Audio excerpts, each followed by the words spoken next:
ASN P3K hasil sementara pada saat ini telah lulus 293.860 guru atau sekitar 58% dari formasi guru ASN P3K yang diajukan oleh Pemda pada tahun 2021 ini. Sebenarnya formasi yang diajukan Pemda ini masih sedikit daripada formasi yang tersedia oleh pemerintah pusat yang diajukan hanya 506.000, sementara formasi yang disediakan ada 1 juta lebih. Dari hasil yang setelah ada pada saat ini juga terdapat 193.954 guru yang lulus passing grade yang belum mendapat formasi. Ada sekitar 38%. Dan di sini tentunya kita sedang memperjuangkan posisi kami memperjuangkan baginya guru-guru honorer. Suaranya hilang Pak Iwan.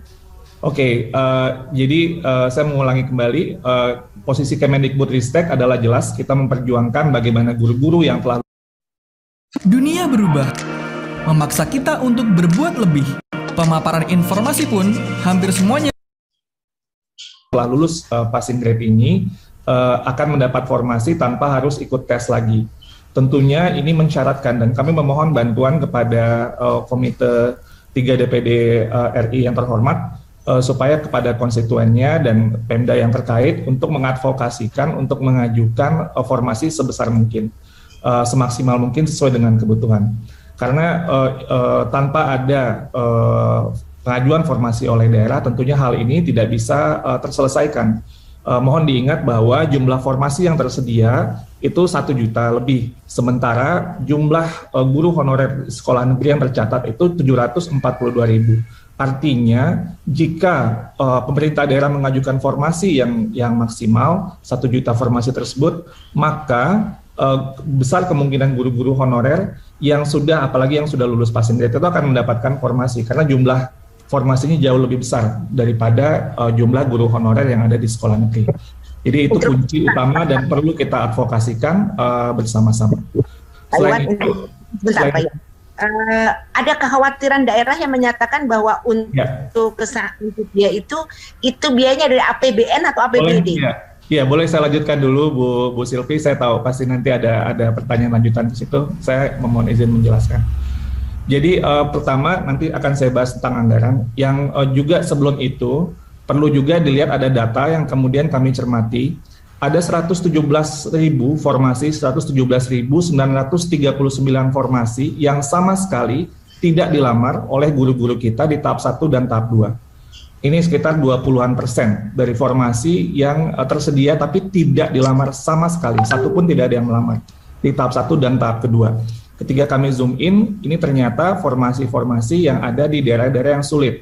Jadi ada beberapa kondisi di mana guru-guru kita dalam satu daerah kewenangan pemerintah daerah, mereka memilih bukan di tempat yang sebenarnya mereka lebih, mungkin tempat mereka sudah mengajar yang kondisinya sulit, tapi mereka memilih di daerah yang lebih mungkin lebih dekat ke kota dan lain sebagainya, sehingga 117.000 formasi yang tersedia yang tidak sama sekali tidak ada pelamarnya ini juga menjadi catatan bagi kita yang sebenarnya guru yang lulus passing grade tadi bisa jadi ini bisa mengisi formasi-formasi yang masih belum ada pelamarnya ini. Nah, terkait dengan anggaran dapat saya sampaikan bahwa dari Kementerian Keuangan sudah menyampaikan kepada seluruh pemerintah daerah ada pertama selain dari Undang-Undang Nomor 9 Tahun 2020 tentang APBN, ada surat langsung dari Kementerian Keuangan nomor S46/PK/2021 tertanggal 31 Maret 2021 kepada seluruh gubernur, bupati, wali kota tentang perhitungan anggaran P3K dalam alokasi DAU tahun anggaran 2021. Lalu kemudian dikuatkan juga dengan surat dari Kementerian Dalam Negeri dari Dirjen Bina Keuangan Daerah nomor 910/2506/KUDA tertanggal 7 April 2021 kepada seluruh gubernur, bupati, wali kota tentang penyediaan anggaran belanja gaji dan tunjangan P3K dalam APBD tahun anggaran 2021. Bahkan secara spesifik dari Dirjen Perimbangan Keuangan, Kementerian Keuangan juga menyurati kepada seluruh gubernur, bupati, dan wali kota nomor S98/PK/2021 tentang perhitungan secara rinci berapa formasi yang ada dialokasikan dalam perhitungan gaji guru P3K di masing-masing Pemdanya dan berapa anggaran yang dialokasikan, dan anggaran ini bersifat earmark atau dikunci, artinya penggunaannya harus spesifik untuk kebutuhan gaji guru P3K yang tidak bisa digunakan untuk belanja yang lain. Ini dijelaskan oleh Kementerian Keuangan pada suratnya tertanggal 25 Juni tahun 2021.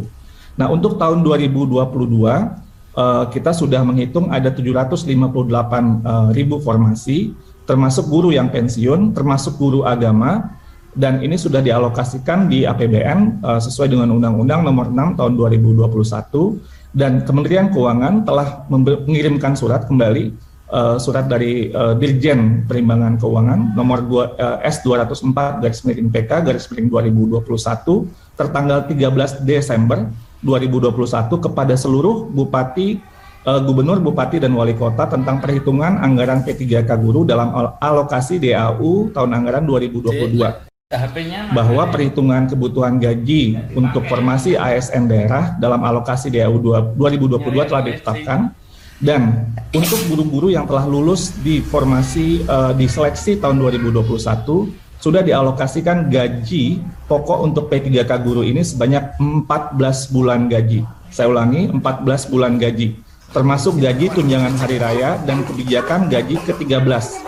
Dengan asumsi bahwa penggajian P3K guru yang lulus seleksi tahun 2021 ini sudah dimulai sejak Januari 2022.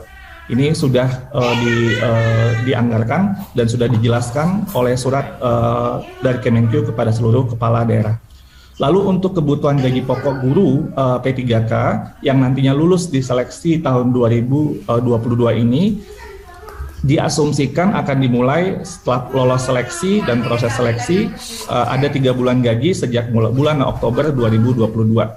Jadi dengan demikian sekali lagi ditegaskan oleh Dirjen Perimbangan Keuangan bahwa alokasi DAU untuk P3K guru merupakan dana yang ditentukan penggunaannya secara spesifik atau bersifat earmark sehingga tidak dapat digunakan untuk belanja lain. Ini sudah ditegaskan oleh Kementerian Keuangan juga. Nah, tentunya Bapak Ibu, kami terus mengadvokasikan dan mendengar berbagai aspirasi terkait dengan masalah-masalah yang muncul, misalnya tadi yang disampaikan oleh Pak Bambang. Pertama, mungkin sebelumnya juga ada masalah pemberkasan yang mungkin sebelumnya Bapak Ibu juga sudah mendengar. Dapat kami laporkan bahwa saat ini sudah terjadi pemberkasan untuk tahap 1 dan tahap 2 tentunya oleh BKN yang sebagai Badan Kepegawaian Negara. Karena dalam hal ini kami Kemendikbudristek berfungsi sebagai kementerian teknis. Dan untuk guru yang telah lulus passing grade tapi belum dapat formasi, tadi sudah saya sampaikan bahwa solusi yang utamanya adalah bagi pemerintah daerah untuk mengajukan formasi. Tanpa ini maka tidak bisa kita menyelesaikan masalah formasi yang sebenarnya masih tersedia dan sudah dianggarkan dan dialokasikan dana dan bersifat sudah dikunci atau earmark tadi. Terkait dengan ini termasuk juga guru-guru yang sekolah negeri yang tadi disampaikan kalah bersaing dengan swasta, sebenarnya mereka bisa tetap mendapatkan formasi jika formasinya dibuka. Lalu untuk sekolah swasta kami telah mendengar berbagai aspirasi dan sejak akhir tahun lalu sudah berdiskusi dengan sekolah-sekolah swasta. Juga di awal tahun kami juga sudah mendiskusi mendengar berbagai aspirasi dari berbagai sekolah swasta termasuk dengan pertemuan dengan Badan Musyawarah Perguruan Swasta tanggal 6 Januari untuk mendengarkan apa yang menjadi masalah dan apa usulan solusi. Dan ternyata memang salah satu yang terkunci adalah dari Undang-Undang ASN. Yang sebenarnya pertama memberi hak kepada semua warga negara yang memenuhi syarat untuk mengikuti seleksi ASN, dan dalam hal ini kita melihat bahwa semua warga negara tidak bisa dikecualikan. Yang kedua, bahwa yang lulus dari seleksi aparatur sipil negara ya harus ditugaskan di instansi atau lembaga pemerintah. Jadi ini adalah ketentuan dari undang-undang yang tentunya kami harus tunduk dengan kondisi ini. Namun demikian sekali lagi kami sampaikan bahwa kami terus memperjuangkan dan saat ini dalam Panselnas kita berdiskusi untuk mekanisme seleksi ASN P3K di tahun 2022 dengan mempertimbangkan semua aspirasi yang ada. Mohon doa dan dukungan juga dari Bapak Ibu sekalian supaya bisa lebih baik di tahun ini. Satu hal juga terkait untuk sekolah swasta yang kami juga mendengar, mungkin suara yang jarang terdengar suaranya tapi sangat penting adalah bukan dari sekolah dan yayasan saja, tapi dari guru-guru swastanya sendiri, yang mereka merasa mereka memiliki hak untuk memperjuangkan kondisi kerja yang lebih baik. Tentunya kita tidak ingin guru-guru kita mendapatkan pembayaran atau gaji di bawah upah minimum regional atau UMR sesuai dengan Undang-Undang Ketenagakerjaan. Kondisi ini yang mungkin menyebabkan guru-guru swasta yang ingin untuk mencoba kesempatan dalam seleksi ASN P3K. Jadi ini juga mungkin suara yang tidak terdengar secara lantang mungkin dalam berbagai liputan, tapi sebenarnya mereka juga memiliki semacam hak untuk juga mendapat kesempatan kondisi kerja yang lebih baik, apalagi itu jika di bawah kondisi UMR. Terkait dengan in-passing dan P3K sedang dalam kajian kami juga, jadi terima kasih atas masukannya. Dan untuk Akta 4 sudah tidak ada lagi dan ini sudah diganti dengan PPG dan dalam hal ini PPG dalam jabatan. Lalu sertifikasi guru yang tadi ditanyakan terkait 24 jam, ini merupakan ketentuan dari Undang-Undang Guru dan Dosen terkait dengan beban minimal untuk kerja guru. Saya rasa mungkin itu yang bisa saya sampaikan. Terima kasih, saya kembalikan kepada Mas Bindi.